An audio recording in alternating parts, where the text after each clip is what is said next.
بسم اللہ الرحمن الرحیم۔ بسم اللہ الرحمن الرحیم۔ السلام علیکم ورحمۃ اللہ وبرکاتہ۔ عزیز طلبہ، آج آثار السنن کا 24واں سبق ہے، اور اس سبق کے اندر ہم باب ما جاء فی المزی، مزی کے بارے میں جو احادیث وارد ہوئی ہیں ان کا بیان پڑھیں گے۔ ان احادیث کا ترجمہ، تشریح اور اس میں ایک اختلافی مسئلہ بیان ہوا ہے، اس کی بھی تشریح اور وضاحت آج کے سبق میں ہم پڑھیں گے۔ باب نجاست المنی کے تحت ہم نے منی کے نجس ہونے اور منی کے پاک ہونے کا جو فقہی مسئلہ تھا، فقہی اختلاف تھا، اس کی تفصیل پڑھ لی ہے۔ اس کے بعد ہم نے باب ما یعارضہ اور باب فی فرق المنی، منی سے متعلقہ جتنے بھی احکام احادیث میں وارد ہوئے ہیں وہ ہم نے پڑھ لیے ہیں۔ آج اس کے بعد جو دوسری چیز ہے مزی، اس کے متعلقہ جو احادیث وارد ہوئی ہے ان کا ترجمہ، تشریح اور اختلاف ائمہ پڑھیں گے۔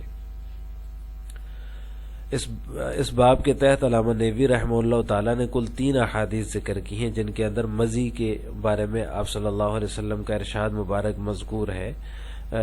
سب سے پہلی بات تو یہ ہے، مسئلہ یہ ہے کہ مزی کے نجس ہونے پر اجماع ہے۔ جس طرح منی نجس ہے اسی طرح مزی بھی نجس ہے، اور اس بات پر بھی اجماع ہے کہ یہ موجب غسل نہیں ہے، یعنی مزی اگر خارج ہو جاتی ہے عضو مخصوص سے تو اس کی وجہ سے غسل فرض نہیں ہوتا، جیسا کہ منی کے خارج ہونے سے غسل فرض ہوتا ہے۔ یہ دونوں باتیں اجماعی ہیں، ان پر اجماع ہے، لیکن اختلاف اس بات کے اندر ہے کہ عضو مخصوص سے اگر مزی خارج ہو جاتی ہے تو اس عضو مخصوص کی کتنی مقدار کو دھونا ضروری ہے، یا کتنی مقدار اس کی دھونی چاہیے، اس بات میں اختلاف ہے ائمہ کا۔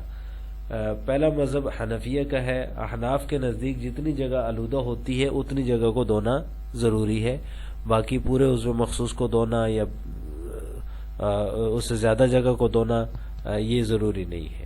دوسرا مذہب امام مالک رحمہ اللہ تعالیٰ کا ہے، وہ فرماتے ہیں پورے عضو مخصوص کو دھونا واجب ہے۔ جس عضو مخصوص سے مزی خارج ہو اس پورے عضو مخصوص کو دھونا واجب اور ضروری ہے۔ حنابلہ یعنی امام احمد بن حنبل رحمہ اللہ تعالیٰ کے نزدیک ذکر ما انثیین کو دھونا واجب ہے، یعنی ذکر کو دھونا بھی ضروری ہے، اور اس کے ساتھ ساتھ برابر 2 انگلیوں کے برابر جو جگہ اس کو دھونا بھی لازم ہے اور ضروری ہے۔ ائمہ ثلاثہ کے دلائل یہ ہے، سب سے پہلے حنفیہ کی دلیل، احناف کی دلیل یہ ہے کہ جس طرح دیگر نجاستیں جو ہوتی ہیں اگر کسی جگہ پر وہ لگ جائیں تو اتنی ہی جگہ کو دھویا جاتا ہے، جتنی جگہ پر وہ نجاست لگی ہوئی ہے۔ کسی کپڑے پر لگ جائے تو اس کپڑے کو اتنی جگہ کو دھویا جاتا ہے، پورے کپڑے کو نہیں دھویا جاتا۔ تو لہٰذا اسی پر قیاس کرتے ہوئے، دیگر نجاستوں پر قیاس کرتے ہوئے ہم اس کے بارے میں بھی یہ کہیں گے کہ صرف اتنی ہی جگہ کو دھونا ضروری ہے جتنی جگہ آلودہ ہوئی ہے۔ پورے کپڑوں کو دھونا یا پورے ذکر کے ساتھ 2 انگلیوں کے برابر جگہ کو دھونا یہ ضروری نہیں ہے۔ یہ احناف کی دلیل ہے۔ مالکیہ فرماتے ہیں فغسل ذکرکا، یہ فرمایا کہ اپنے ذکر کو دھو لے، یہ یغسل ذکرہ جو حدیث باب کے اندر مذکور ہے کہ اپنے ذکر کو دھو لے، تو یہ دھونا جو ہے یہ پورے عضو مخصوص کا یہاں پہ مذکور ہے، کیونکہ ذکر پورے عضو مخصوص کو کہا جاتا ہے، تو لہٰذا پورے ذکر کو دھونا واجب اور ضروری ہوگا۔ حنابلہ کی دلیل حدیث باب حدیث مقداد ہے، جس میں انثیین کا بھی ذکر ہے کہ اپنی انگلیوں کے برابر 2 انگلیوں کے برابر جگہ کو دھونا بھی ضروری ہے۔ اس حدیث کا جواب، مقداد کی حدیث کا جواب جو ہے یہ دیا جاتا ہے حناف کی طرف سے کہ زائد مقدار کا دھونا احتیاطی ہے، احتیاط کے طور پر ہے کہ احتیاطاً زائد جگہ کو دھو لے، ہو سکتا ہے کہ ادھر ادھر بھی مزی لگ گئی ہو۔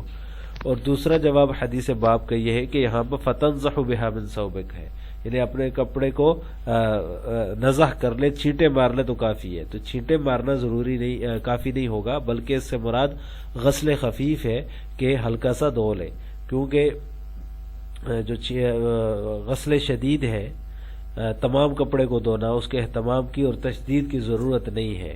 چلو میں پانی لے کر غسل خفیف کر لیا جائے تو کافی ہے، یہ نزح سے مراد غسل خفیف ہے۔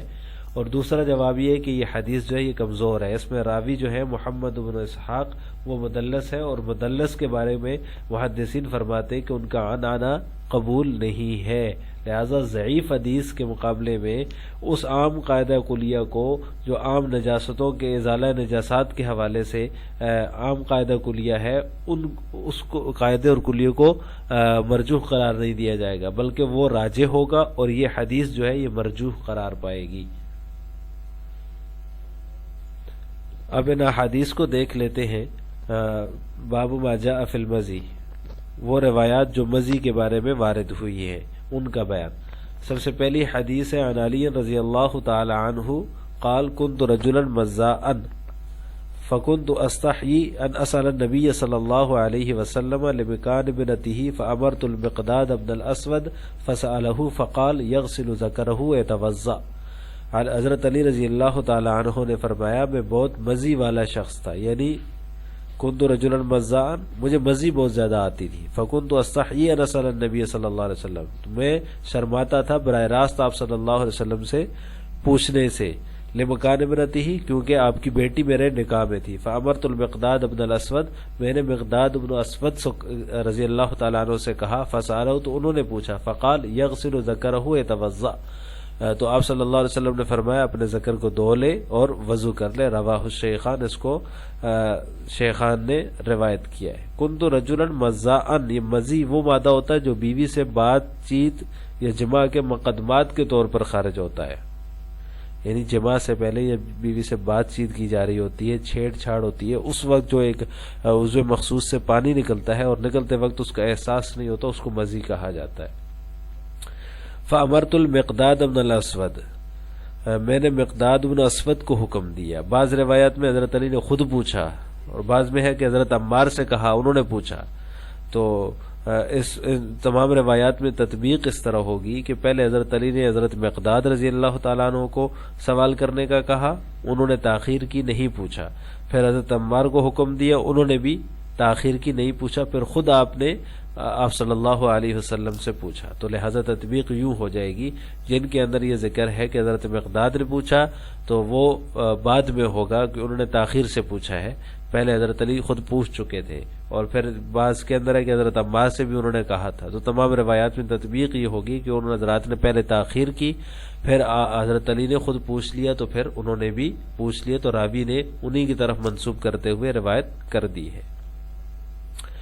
دوسری روایت ہے وعن سہل بن حنیف رضی اللہ تعالی عنہ قال كنت القی من المزی شدۃ وكنت اکثر منه الاغتسال فسألت رسول اللہ صلی اللہ علیہ وسلم عن ذلك فقال انما يجزيك من ذلك الوضوء. قلت یا رسول اللہ فكيف بما يصيب ثوبي منه؟ قال يكفيك بأن تأخذ كفا من ماء فتنزح بها من ثوبك حيث ترى انه اصابه. رواہ الاربعہ الا النسائی واسنادہ حسن. سہل بن حنیف رضی اللہ تعالیٰ عنہ سے مروی فرماتے ہیں کہ میں مزی کی شدت بہت زیادہ پاتا تھا. کنت القی من المزی شدۃ، یعنی مزی مجھے بہت زیادہ آتی تھی. وکنت اکثر منہ الاغتسال، میں اس سے بہت زیادہ اکثر اس کی وجہ سے غسل کرتا تھا. فسألت رسول اللہ، تو میں نے رسول اللہ صلی اللہ علیہ وسلم سے عن ذلک، اس کے متعلق پوچھا. تو آپ صلی اللہ علیہ وسلم نے فرمایا انما یجزیک من ذلک الوضوء، کہ تیرے لیے اس سے صرف وضو کافی ہے.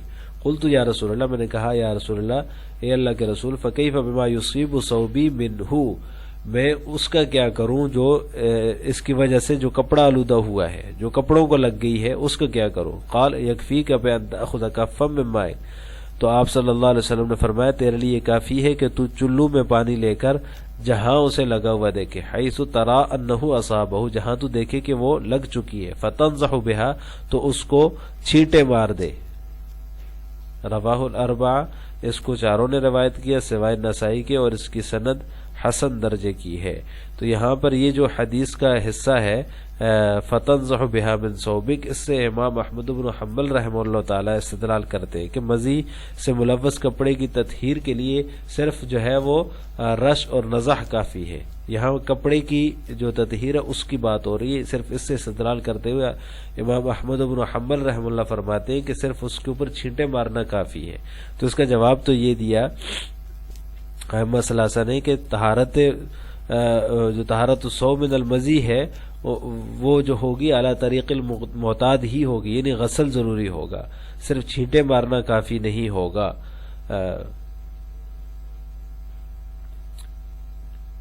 کیونکہ غسل سے نضح سے مراد غسل خفیف ہے اس حدیث کے اندر. تو غسل خفیف یہ ہے کہ چلو میں پانی لے کر اس کو دھو لیا جائے. یعنی قلیل مقدار میں مزی کے لگنے سے تمام کپڑوں کا اتارنا دھونا یہ ایک مشکل کام ہے، اس کا اہتمام اور تشدید ضروری نہیں ہے۔ یہاں نضح سے مراد غسل خفیف ہے۔ تیسری اور آخری حدیث ہے اس باب کی، وعن ابن عباس رضی اللہ تعالیٰ عنہما قال هو المنی والمزی والودی فاما المزی والودی فانه یغسل ذکرہ یتوضا واما المنی ففیہ الغسل، رواہ الطحاوی واسنادہ حسن۔ حضرت ابن عباس رضی اللہ تعالیٰ عنہما فرماتے ہیں کہ مزی ودی اور منی مزی اور ودی ہے، فاما المزی والودی فانه یغسل ذکرہ یتوضا، بہرحال مزی اور ودی کے بارے میں یہ ہے کہ اپنے ذکر کو دھو لے، ویتوضا اور وضو کر لے، واما المنی اور منی کے بارے میں حکم یہ ہے ففیہ الغسل کہ اس کی وجہ سے غسل کیا جائے گا، غسل فرض ہوگا۔ رواہ الطحاوی، اس کو طحاوی نے روایت کیا ہے، واسنادہ حسن، اور اس کی سند جو ہے وہ حسن درجے کی ہے۔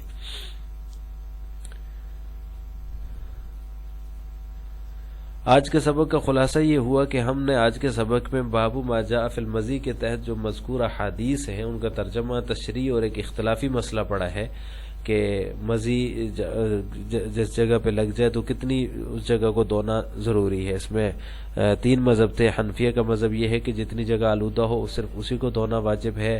مالکیہ کا مذہب یہ ہے کہ اس میں مخصوص پورے کو دھونا ضروری ہے، اور حنابلہ کا مذہب یہ ہے کہ ذکر ماؤن سے ذکر کے ساتھ ساتھ 2 انگلیوں کے برابر مزید جگہ کو دھونا بھی ضروری ہے۔ اس کی تفسیر اور احناف کی طرف سے اس کا جواب بھی ہم نے پڑھ لیا ہے۔ آخر میں آپ سے 2 سوال ہیں۔ کیا مزی نجس ہے؟ اس کا جواب آپ نے کمنٹ باکس میں دینا ہے۔ نمبر 2، کیا حضرت علی رضی اللہ تعالیٰ عنہ نے مزی سے متعلق خود رسول اللہ صلی اللہ علیہ وسلم سے سوال پوچھا تھا یا کسی اور کے ذریعے سے پوچھا تھا؟ اس کا جواب بھی آپ نے کمنٹ باکس میں دینا ہے۔ السلام علیکم ورحمۃ اللہ وبرکاتہ۔